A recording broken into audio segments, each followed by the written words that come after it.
છોટાઉદેપુર જિલ્લાના ક્વાંટ તેમજ આજુબાજુ ગ્રામીણ વિસ્તારોમાં કરા સાથે કમોસમી વરસાદ વરસ્યો, ખેતીને નુકસાનની ભીતિ।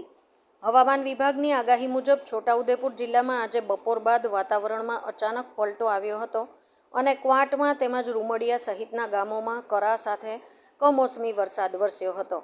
છોટાઉદેપુર જિલ્લામાં છેલ્લા 2 દિવસથી અસહ્ય ગરમી પડી રહી હતી, ત્યારે આજે અચાનક વાતાવરણમાં પલટો આવતા કરા સાથે ધોધમાર કમોસમી વરસાદ વરસતા ખેતીના પાકોને નુકસાન થવાની ભીતિ સેવાઈ રહી છે।